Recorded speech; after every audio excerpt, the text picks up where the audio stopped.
We started a 4-week series last week entitled My Life, and it's about taking responsibility. And then we asking that question, am I taking responsibility for my life? And we just talked about some of that's going to kind of give you some statements or principles that we learned from last week. You know, first thing about irresponsibility is it's almost impossible to see in the mirror.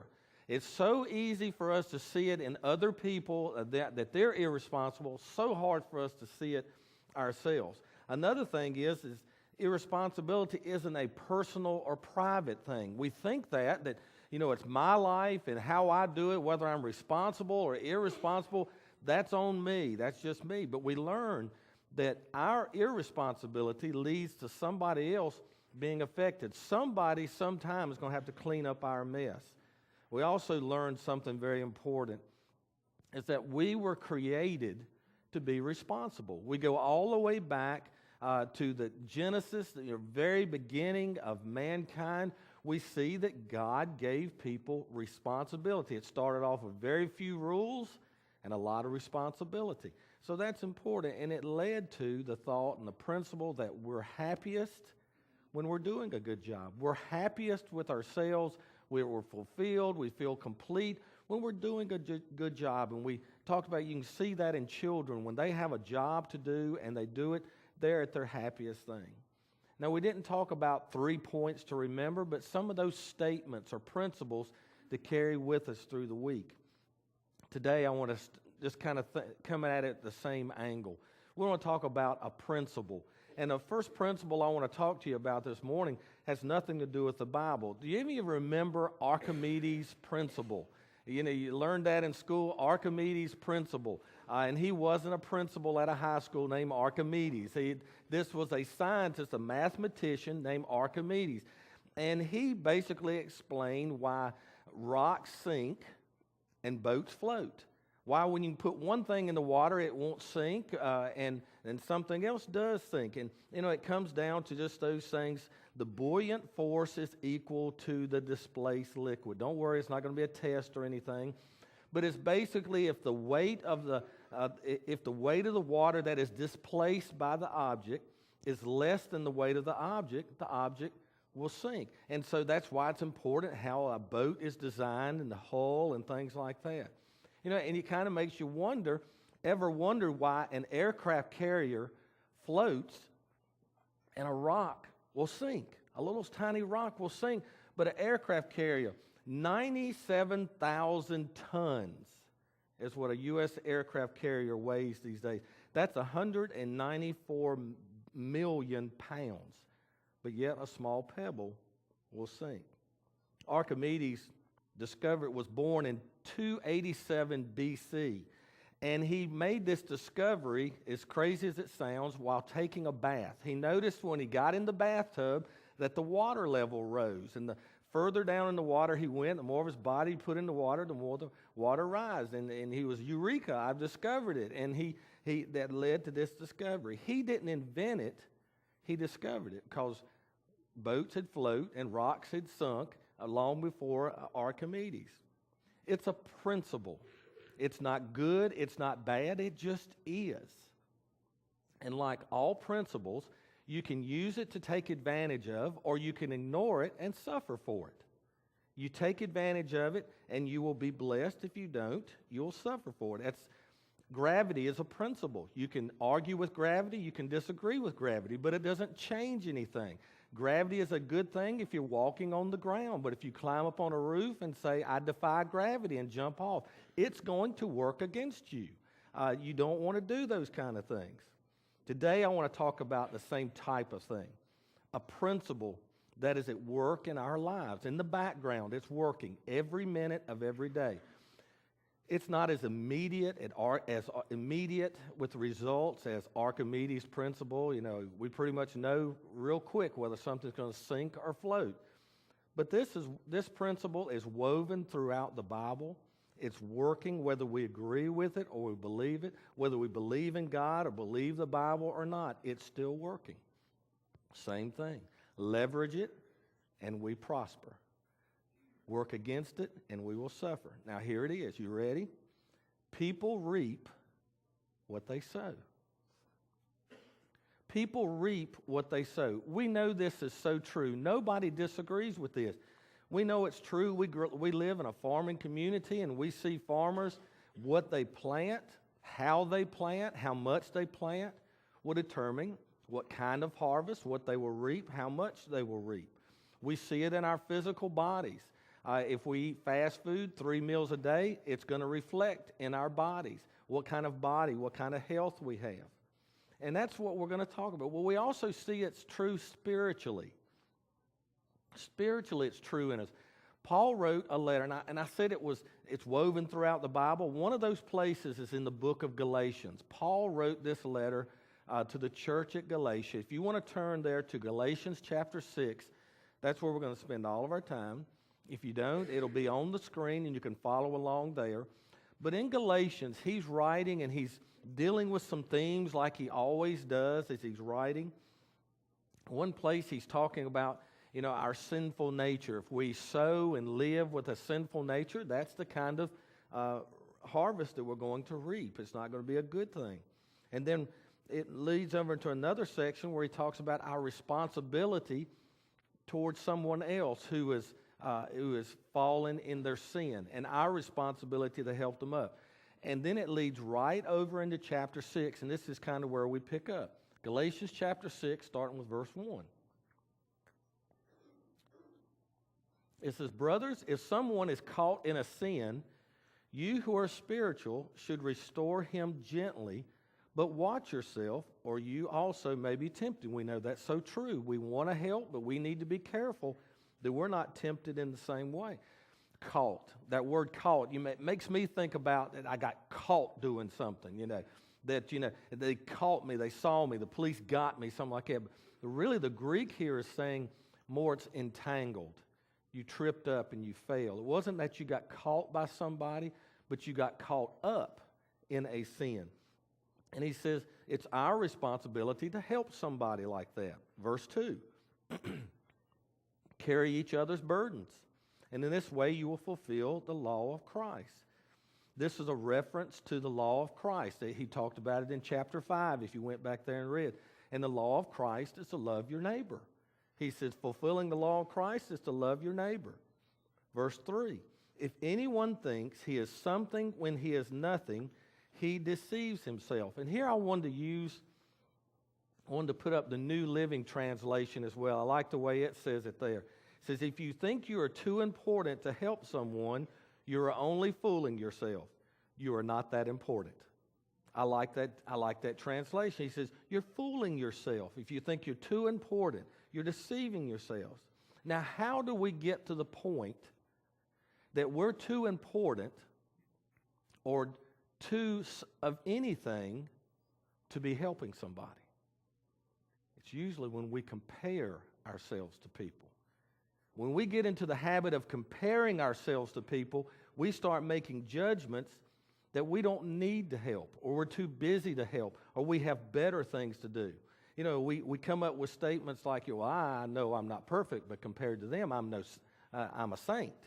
We start thinking about, I'm so much better than them. Look how my life has turned out. It's no comparison between me and them. They should be ashamed of the way they treat their mom and dad. Then we start to think about how good we treat our mom and dad.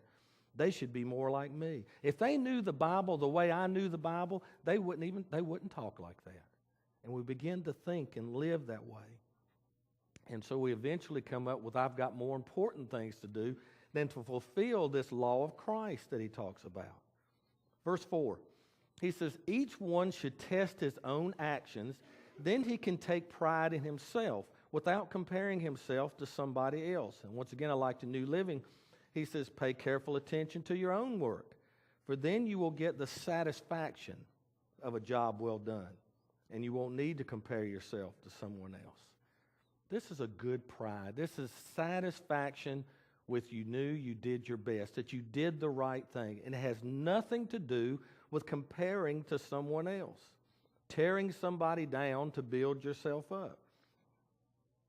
We can spend our time looking out the window at somebody else, or we can spend our time looking in the mirror and examining ourselves.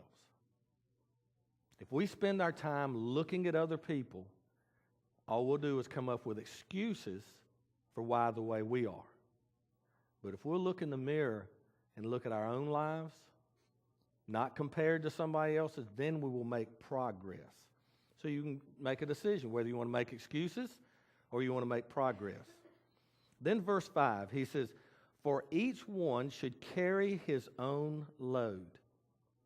And New Living Translation, "For we're each responsible for our own conduct." Carry his own load. He's just spent this time how we have a responsibility to help this other person. But then he says, we've got a responsibility to carry our own load.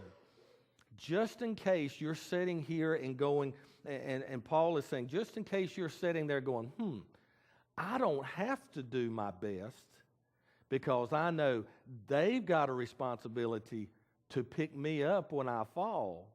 So they have the responsibility to help me, so I'm not going to try so hard. Paul says, wait a minute, don't make that mistake. He said, we've each got the responsibility to carry our own load.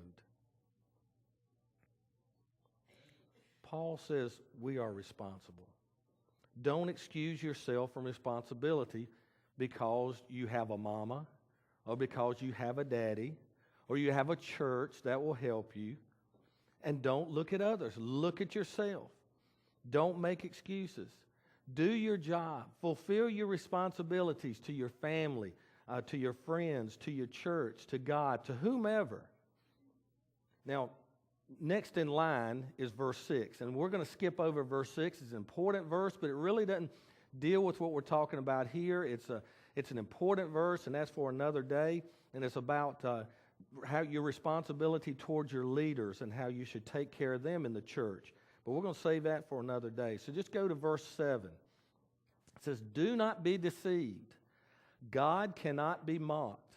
A man reaps what he sows." The New Living says, don't be misled. You cannot mock the justice of God. You always harvest what you plant.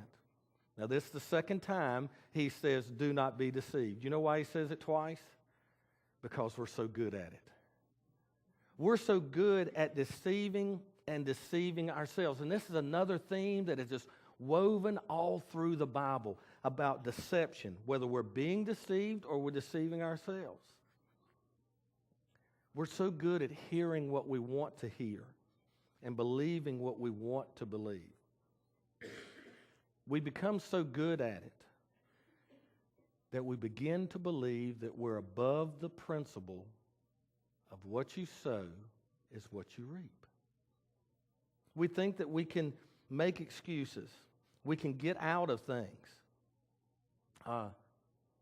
It's so important here that Paul gives not only the command, do not be deceived, but he gives the warning, God cannot be fooled. God cannot be tricked. You can't find a loophole. The Greek word here is the idea of turning up your nose at God. It's like when God says something to you and you go, that ain't me. You may can get other people with that, but not me. That's the idea that he's painting. He says you can't turn up your nose at God and not expect to pay a price for it. We spend so much of our lives getting away with things. Have you thought about that? So much of our lives trying to get away with things. And we do such a good job of it that we think that we can fool God. We don't say that out loud, but we do think we can fool God on some things. Any parents here, raise your hand if you're a parent, you're a parent. Okay. You have been fooled by your kids. They at some time or another tricked you. They deceived you. They pulled the wool over your eyes. Any teachers here, any school teachers here, educators, you have been lied to by your students. They have tricked you. They have found loopholes. They have told you stories that you believed. Any law enforcement people here? Raise your hand, got some law enforcement. Okay, got some law. You have been lied to. People have told you stories and tried, and sometimes you've believed it and they got away with it. Any preachers here? I have been lied to. The wool has been pulled over my eyes. I've had people tell me stuff and it wasn't true and I believed it. But that's the world that we live in. And we get so good at it. And people believe us. We fooled Mama and Daddy so long. Mama, that teacher is just mean. Well, don't you worry, honey. I'm going to go right down there and talk to them. Daddy, the coach, I practice hard, but the coach just don't like me. I'm going to go have a talk with that fella. He's not going to treat my child like that. We've gotten so good at, Daddy, I don't know what's wrong. The bank must have made a mistake. I still have checks left. There's got to be money in there. And we tell these things and we fool people and all of these things to do it. And we get good at it. And we think we can do it with God too. We don't say it out loud, but we think we can. You know, in the church, we look at the Catholic Church a lot of times, and we say, how silly is that to think you can go into a confessional booth and the priest is on the other side and you can do anything you want to as long as you go in the confessional booth and say, forgive me, Father, for I've sinned. And he tells you some things to do and you go, and we quickly would say, that's so silly to think that the Catholics do that. They can do anything they want to, and just as long as they ask the priest to forgive them. And it is silly. Don't we have our own little ways too? Don't we do the little things of, I know this is wrong, but I'm going to ask God to forgive me. Just the minute it's over with, I'm going to ask Him to forgive me. I know I shouldn't lose my temper, and this is only 1,000th time I've lost my temper, but God's going to forgive me. Oh, I sure hope the Lord don't come back on Saturday night.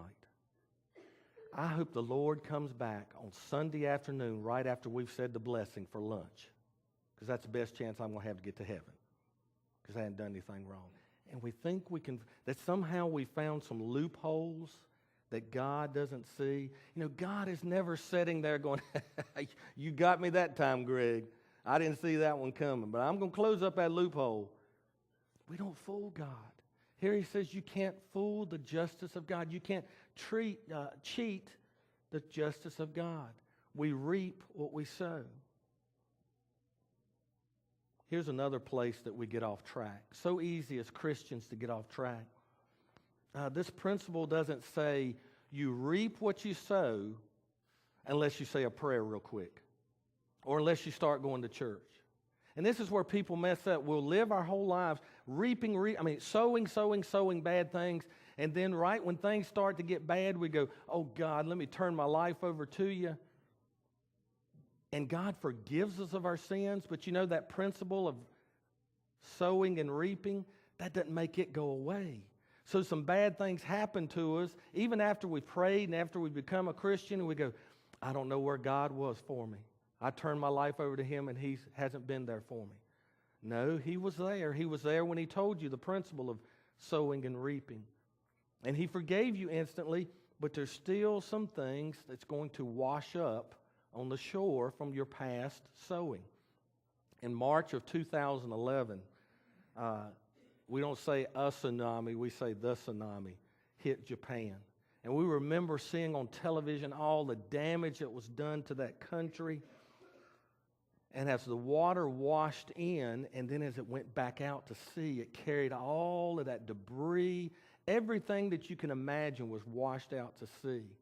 And I found it real interesting in an article I read that 3 years after the tsunami, debris from that is washing up on shores of different countries. And that's the principle of sowing and reaping. We may give our lives to Christ. He may forgive us. He will forgive us. But there's going to be a period where the trash still washes up on shore of the things we did. And that's where we don't need to get disillusioned with God. Principles just don't go away. Last week, I ask you to do a couple of things over the week. I ask you to to pay attention to your blame talk. You know, the conversations you have in your head that you may not say out loud, how you're blaming someone else, and if they were to say something to you or you've already got it figured out to how to explain this, it's not your fault. And I ask you to think about, you know, what you are responsible for. Just think about the things you're responsible for. And I want to ask you to do the same thing this week. So I want to give you a couple of things that we need to be responsible for. I want to ask you to do. First one is this. Identify and take responsibility for where and what you've sown. And that, you say, well, isn't that the same thing as last week? Pretty much, but just a little bit different. You may be sitting here right now and saying, you know, my marriage is just not where I want it to be. It's kind of in turmoil. It's a mess. My relationship with my kids, my finances, all the different things in your life. And you're thinking, they're just not where I want them to be. They're kind of a mess. And the mess in your life may be this big. If you're picturing a big circle, and it may be just this big. And maybe not all of it is your fault. But what you need to do today is this, and this week, is what part of that big mess is your fault, is your responsibility. That if we traced it back, we would find out what it is. Is it a little piece of the pie, a little wedge like that? That, yeah, all of this isn't my fault, but I'm responsible for that. Or maybe it's a little smaller, or maybe a little bigger. But be honest and begin to find where you're responsible for what you've sown in the past. You know, sowing and reaping is never one-to-one relationship. What I mean by that is a farmer doesn't plant one seed hoping to get one seed. You plant a seed and it's going to be more than the seed. And sowing is the same way. So many times what we sow earlier, we reap so much more. Hosea said, they sow the wind and reap a whirlwind. And some of the little things we did, we didn't think were so big, but later on, man, they became a tornado in our life, a hurricane. It's always worse than we expected, and it's always later. I use the illustration of someone committing a crime. If someone went in and robbed your house, you know, how long did it take them to empty out your house? 30 minutes? And then they get caught and they're at trial and they found guilty and the judge says, I sentence you to 30 minutes in jail. You go, what? No, it doesn't work like that. They sowed for 30 minutes of committing a crime, but they're going to serve months or years for what they did. And it's true for us. We're always going to reap later and greater. And here's the next and last thing. Start doing what you should have been doing all along. When you identify your little piece of the pie, then start doing what you should have been doing all along. Verse 8 says this, the one who sows to please his sinful nature, from that nature will reap destruction. The one who sows to please the Spirit, from the Spirit will reap eternal life. We've talked about that. We know that. That's the choice. But verse 9 here, let us not become weary in doing good, for at the proper time we will reap a harvest if we do not give up. There it is. There's the sowing and the reaping. That key word, proper time. When harvest time comes, he says, you're going to reap greater than what you sowed, but it's going to come at a time. It's true on the positive side as well. I've seen this over and over and over. You have too. That people who began to sow the right seed in their life, began to live as God would call them to live, they end up years later, maybe at the end, they reap so much more than they sowed for good. God blesses them so much more. Start planning. Start sowing where you should have been sowing to start with. You've heard people say this so many times before. When somebody's life is not heading in the right direction, it just seems like they never learn a lesson, you know, and something bad will happen. You say, well, and they don't turn and start living right, and somebody will say, well, I guess they just hadn't reached the bottom yet. And we say that so many times. Steve Hester told me, and it made an impact on my life, that an old gentleman told him one time, he says, you reach the bottom when you stop digging. You reach bottom when you stop digging. And that's what this principle is. If you've been sowing the wrong things in the wrong place, then stop. And that's where your life will begin to turn back around. You reach the bottom when you stop digging. Today is the day to stop digging, to start planting, sowing in the right ways. Sow good, reap good at the proper time.